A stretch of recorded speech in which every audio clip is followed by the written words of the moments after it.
No nonsense gin drinking. All gin and a surprising amount of nonsense. Hello gin lovers, welcome back. I'm Bobby Freeman and today, my friends, it's the big one. Shut the front door, shut the back door, shut the windows, shut every orifice of your house. Orifice, that's a very unpleasant way of saying it, but you know what I mean. Shut everything because today, my friends, it is a return of my old friend Tanqueray. And not only is it my old friend Tanqueray, it's also Tanqueray number 10, for which my regular viewers and subscribers will know is one of the very best gins I've ever tasted. Well, my friends, they have brought it back. They haven't brought it back.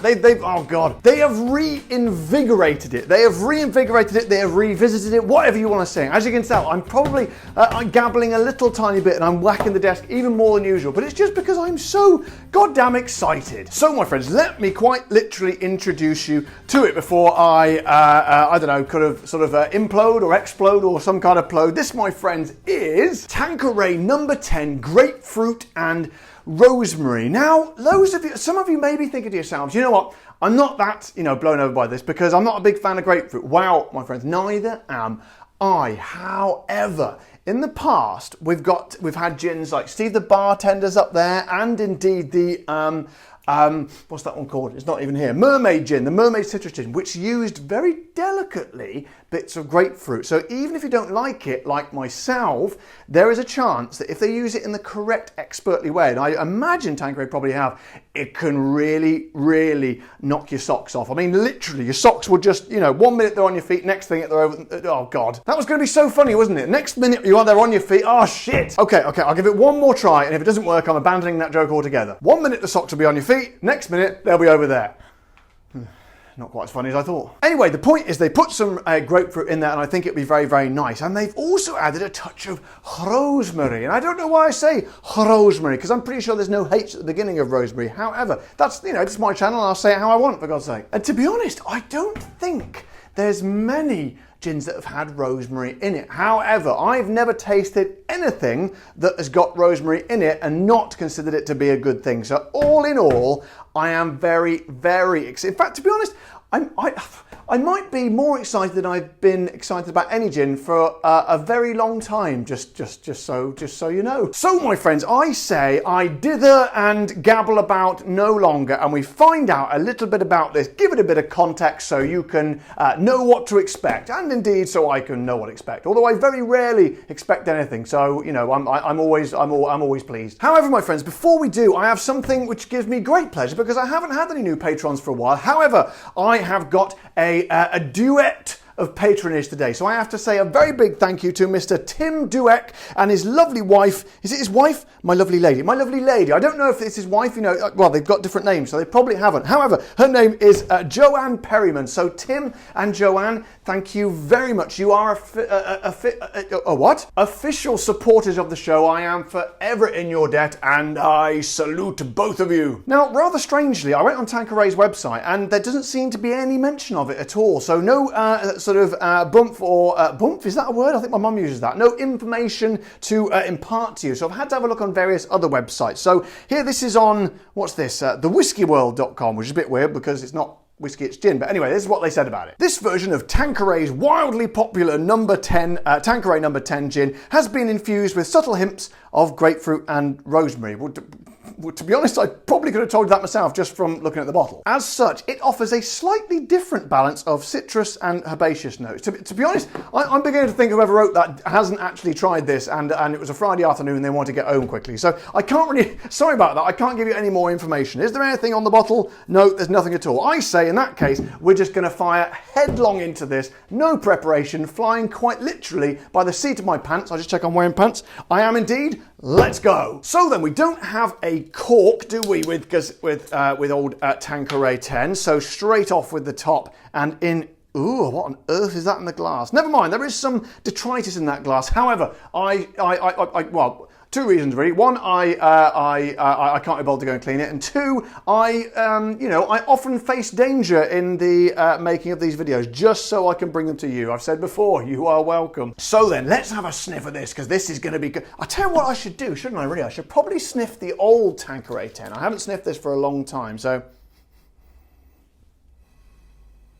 Oh, yeah, it's all coming back to me now. I haven't actually drunk this for a while, to be honest, but I remember that, oh, bloody hell, I've dropped the lid now. As consummately professional as ever on this show. But what I was going to say was, I do remember that the key thing the unique thing about Tanqueray 10 is they use, rather than dried citrus fruits, which almost pretty much, goddamn, every gin, to be honest, uses when they use citrus.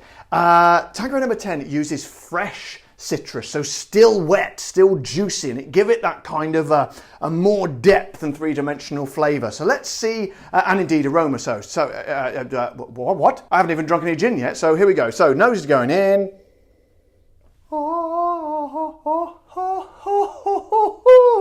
Now, as you can tell from that high-pitched noise, a lot of my viewers, I think, to be honest, I think you guys, some of you guys, my regular ones, have watched me so long, I think I could probably just do the whole review just by making noises like that, because I think by now you know what I mean. However, for the people that don't know and thinking, what is this guy? I'm about to go over and watch Steve the Bartender instead. I shall translate that for you. It's kind of...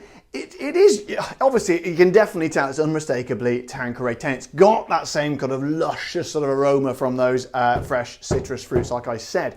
However, citrus fruits, yeah. So it would have been the, what did it have in that one? Lemons and indeed oranges, I think, I guess. But there's something a lot more kind of, oh man, it's tickling the old nasal passages. There's something a little bit more ticklish about it. Ticklish, that's ridiculous. Something a bit more kind of lifting out of it. Something a bit more depth. This makes no sense, does it? I should just go back to making the noises. Let me try and...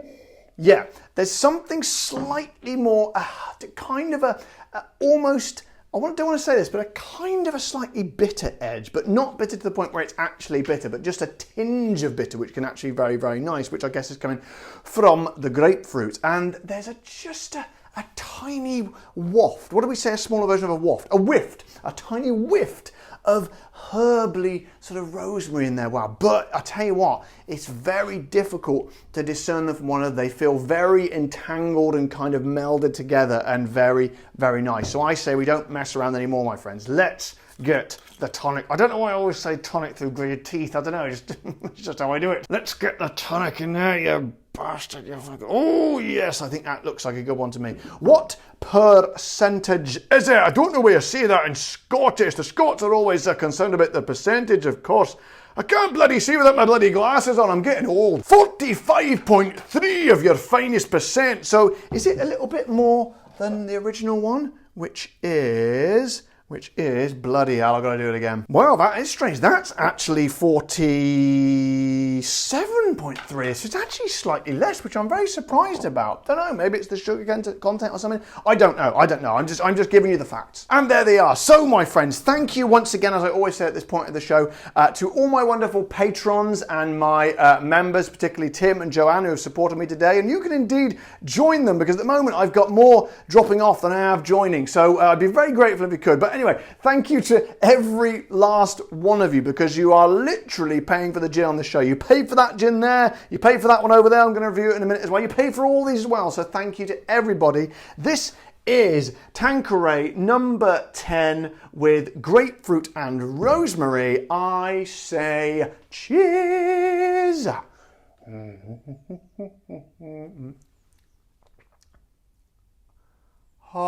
ha ha ha ha ha.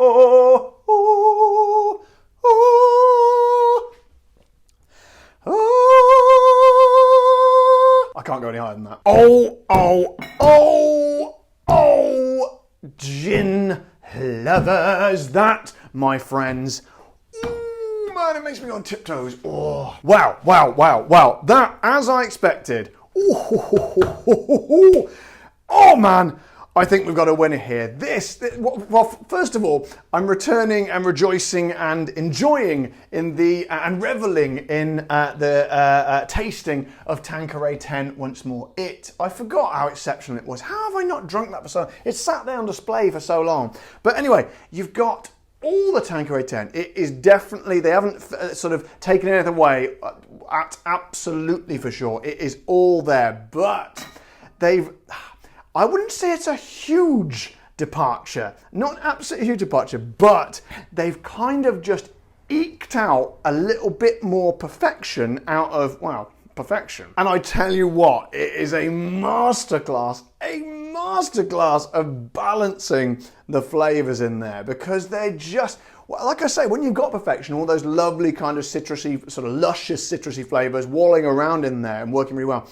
It's kind of risky to mess around with that balance, but they've done it perfectly. It's like they kind of belonged. You've got all that Tanqueray tenderness, but then very much like with the aroma, you've got kind of this, which is what I hoped for, just a tinge, a tiny tinge of that bitteriness that the grapefruit gives you, and it just lifts it just slightly above what it was before and works extremely well with the rest of the citrus flavors. But I think it gives it a bit more oomph, a bit more bass, a bit more depth, and a three-dimensional tone to it. And the rosemary doesn't really, you don't get it straight away, but it's quite a lingering, quite sort of a long time afterwards in the aftertaste. You kind of, it's one of those ones where that flavour kind of lurks at the back and just sort of follows along like a wafting cloak. Imagine a long lady's cloak, or a man's cloak, or any other gender you can imagine. And it just kind of wafts in just a small, maybe a beat afterwards. When I was at drama school, they used to say, just leave a beat. I go, what's a beat? A beat can be anything. You know, oh good, the phone cover's gone over. Basically, my point is it comes in a little bit after. So I'll show you, in fact, I'll do it in real time. So I start the drink.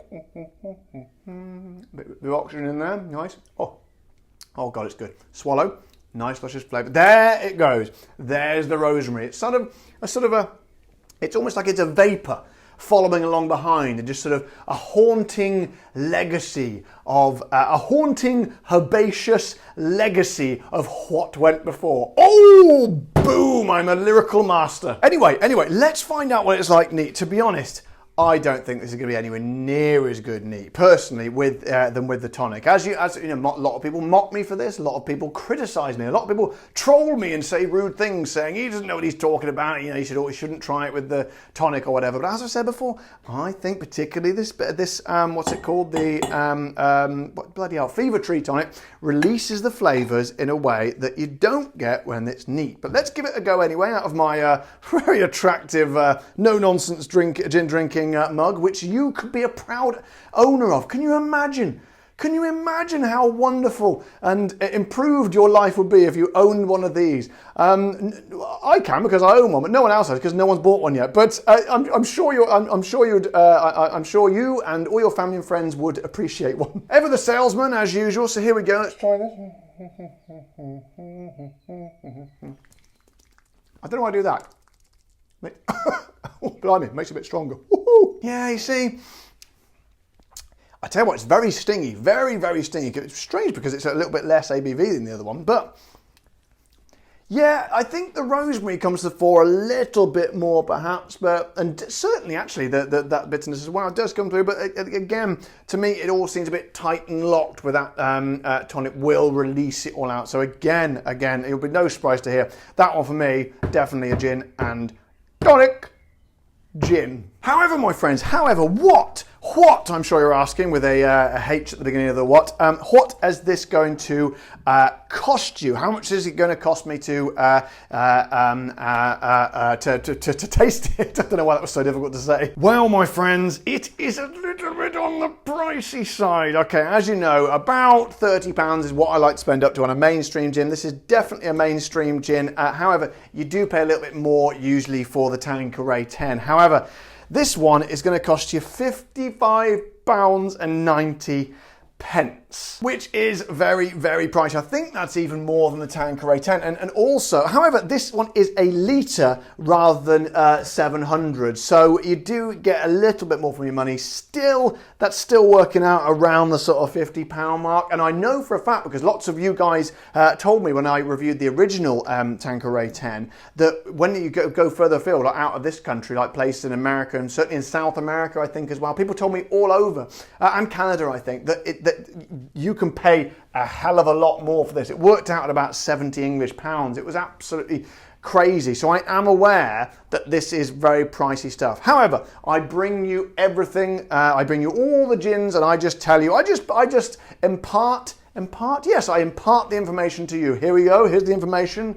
There you go. imparted. You're welcome. So guys, to sum up today, as you know, at the beginning of this, as I said at the beginning of the show, I was very, very excited by this. And to be honest, it'd be pretty difficult to mess this. Actually, that's not true. It would be easy to mess it up because it was pretty much perfection. However, I think they've approached it very, very well and very intelligently and just eked a little bit, tiny bit more out of something that was really, really excellent. It's not massively different, okay? It's a slightly, I suppose you could call it a facelift. When they bring out a car halfway through, sort of after 3 years, they call it a facelift. Basically the same thing, but just slightly better, a bit more power, a bit nicer looking and everything. And that's kind of what this is. It's not, you've still got the original Tanqueray 10, which is fantastic, but this is just kind of a sibling of it, if you will. In fact, almost a twin, but not an identical twin. One of those twins that, they're born, but they're not identical. I don't think they're technically twins. Well, they probably are, but I think you know what I mean. And yes, it is a bit more expensive, and it's probably going to be even more expensive in the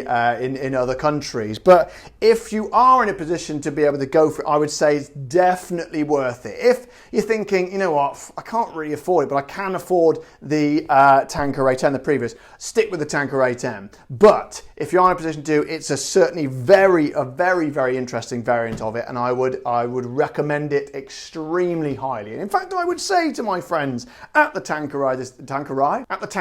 distillery. Well, I say my friends, they're not my friends at all. I don't know them in any way, shape or form, but I often thought I'd like to. But I say to you all the same, keep up the good work. So guys, I hope you've enjoyed that video today. Hope you found it useful, informative, and life-changing and earth-shattering and many, many other things. If indeed you have, don't forget to press the like button on the video, subscribe to my channel if you haven't already, and of course, if you want to, like good old Tim and Joanne did, head over to my Patreon page and become a patron, or you can do a similar thing by becoming one of my YouTube members by clicking the join button below this video. But until next time, guys, you all know the drill. Take care, stay safe. Thank you to all my patrons and members, and of course, keep drinking the gin.